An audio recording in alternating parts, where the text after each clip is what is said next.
Kung heavy bagger ka ng Bitcoin, Ethereum at maging ang mga stablecoins kasi nag-aabang ka ng dump na mangyayari sa cryptocurrency, itong video na ito ay para sa iyo dahil yung Bank of America, JP Morgan and Wells Fargo at Citibank ay nagkaroon ng private meeting. Pero bakit mo nga ba kailangan malaman to? Yan yung mga malalaman mo sa video na ito, and ako nga pala si Oser Bear na I've been here since 2017 sa cryptocurrency and I've been sharing you guys my wins and losses dito sa cryptocurrency since 2021 ng June. Kaya kung gusto mo ng mga ganitong chismis na nakakapag-trigger ng mga market crash or market pump, which recently we caught the crash and warned you guys about this multiple times. Now it's about to happen again. Kaya do not forget to like, share, subscribe at i-hit nyo na yung notification bell para una-una kayo sa mga chismis na ganito. Awesome! Again, yung mga banks na nabanggit natin did held a secret or private meeting nung 25th dito sa US at nung 26 ng February lang umalingasaw ang usap-usapan patungkol sa meeting na ito. Ano nga ba yung pinag-usapan? Ito ang suspecha ko. This is about the shadow banking, which pinipredict ko na rin to for some time sa live ko or sa mga videos at maging sa mga documents na gusto kong ipabasa sa inyo. Hanapin nyo na lang, yan yung may mga title na Genius Act or Clarity Act, and ironically today, yes today, because the Genius Act implementation for stablecoins is a trending news. TLDR lang natin for this one is nung February 26, the Office of the Controller of the Currency or the OCC issued a 376-page proposal to implement the Genius Act guiding and establishing national innovation for US Stablecoin Act. Sobrang haba nito pero imbis na mapaganda yung existing Genius Act at yung way na isesemento sana natin for the Clarity Act ay mas lalong nagpagulo. This added regulatory uncertainty to the stablecoin sector, which analysts cited as the dark cloud over the market.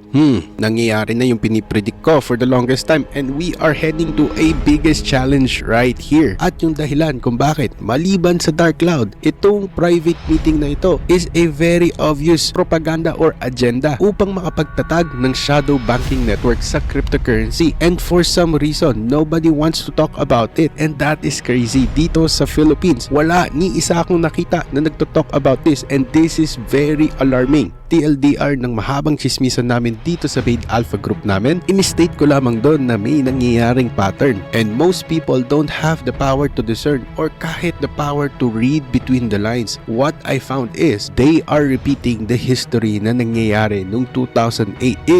If lang naman na hindi mo alam yung nangyari noong 2008, kinrush lang naman ng mga banks yung buong economy sa US at nadamay ang iba pang mga bansa. And yung way na ginawa nila noon may have been giving me a clue paano nila to ulit gagawin. Yes, same pa rin. Kung may idea ka, they are going to use the same strategy, which is the shadow banking or shadow companies pa rin, which dati ginagamit nila to hand out tong mga garbage mortgages na nakabundle para ipambili ng gold. This way, it can purchase gold as realty is one of the safest kuno. At sabi lang naman nila na ang housing market daw will never crash, at yan ang akala ng lahat until nangyari na yung 2008 housing crash. At nag-domino effect na ito at yung mga iba pang hindi nila inaasahan. And to make things short, para mahinto tong mga ganitong glitch, since hindi naman talaga inaasahan ng mga banks na magka-crash yung market or yung shadow government or yung mga elites na magka-crash yung buong economy, ang inaasahan nila ay hindi makikita yung mga pinaggagawa nila upang to print more money through utang na ginagawa ng mga nasa middle class at ng mga nasa lower class. Then those mortgages na binandel, yan yung ipambibili ng gold. Then nag-crash na nga, so nag-step in tong government at nirush nila itong paggawa ng bagong batas to cover the tracks ng mga may kasalanan, which is yung Dodd-Frank Act. At sa pagkakatanda ko, ito yung Section 171, the Collins Amendment, para ma-make sure the banks will never do shadow banking again. The very only reason kung bakit nila nagagawang magbenta ng mga basurang mortgages na hindi naman binabayaran ng mga kumuha. And yes, special things to the shadow companies or mga LLCs. Let's go back to the topic bilang babala ko sa inyo. Now, at nitong umaga lang sa US ay nagkaroon ng bagong kilos ang Genius Act with a dark cloud status, which sa Vatican, medyo symbolism lang tayo dito.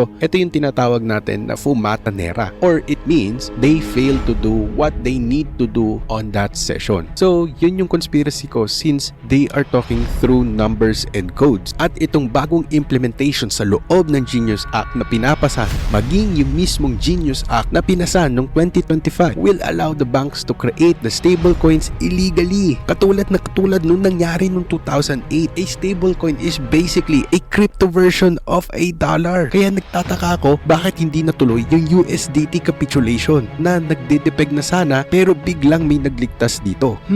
Lalong tumataas yung aking speculation. Right now, they can do whatever they want but they really need to hide it. Kasi we can also do it to ourselves. Pero ang gusto nila, tayo yung consumer ng gagawin nilang kalokohan. Pag tayo ang gumawa, hindi po pwede. Pero pag sila, pwedeng-pwede at nakakalaya sila sa mga kalokohan nila. Alam mo kung bakit? Kasi they read. They know how to play the rules. They create the system. They create a system na hindi sila matatalo. Pagbabasa na lang ang edge mo dito sa mga nangyayari dito sa cryptocurrency. Tapos hindi mo pa gagawin. Kaya napag-iiwanan ako kasi ganyan na ganyan ako dati. Dito sa mga pages na to mismo sa nasa screen na ito, nakatago dito mismo sa Capital Standard section that literally says Section 171 Financial Stability Act of 2010 shall not apply. Uulitin ko, shall not apply. Kailangan mong makinig sa akin. Wala sa Pinas ang nag-uusap nito kasi lahat sila busy sa pagpapapera at gusto lang nila pumera at ayaw nila matuto sa biggest wealth transfer na mangyayari sa cryptocurrency maging sa buong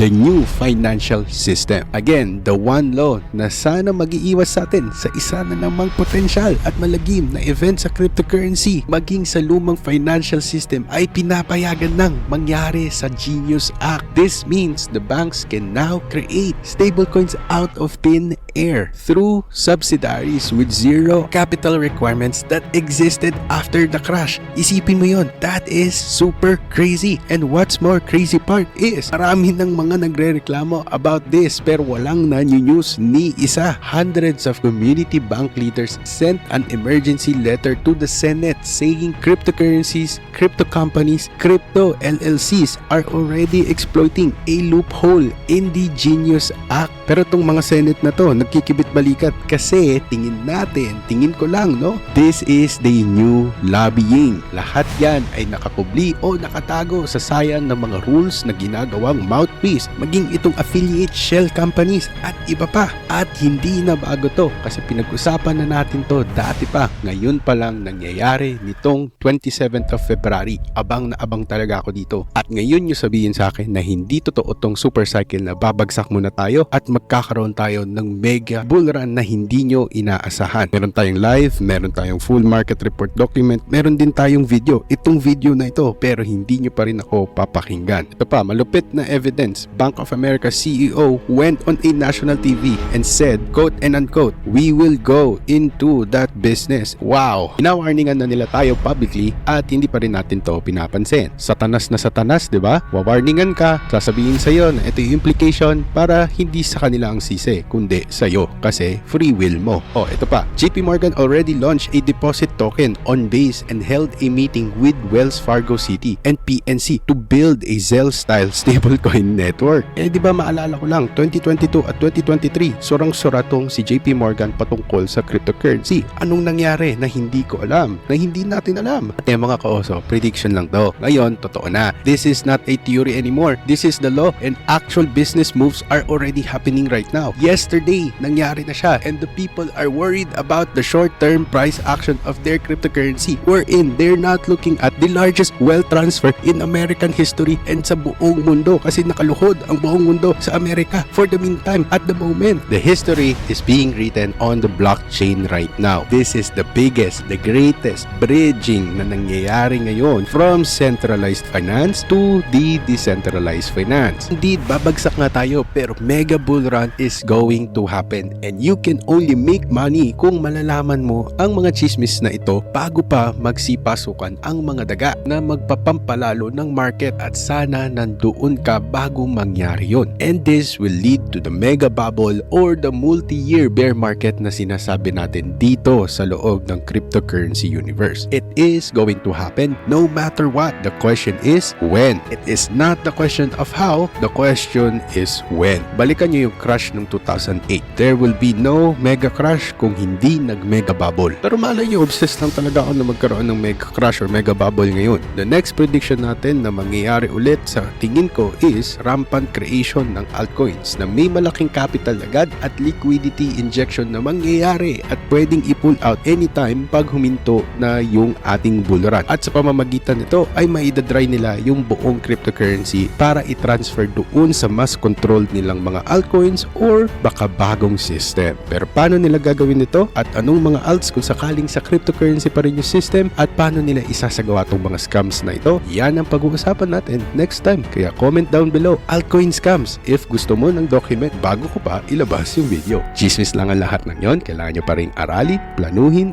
at kilusan nang sa gayon ang lahat ng to ay ating makamtan. At syempre, stay awesome. Goodbye.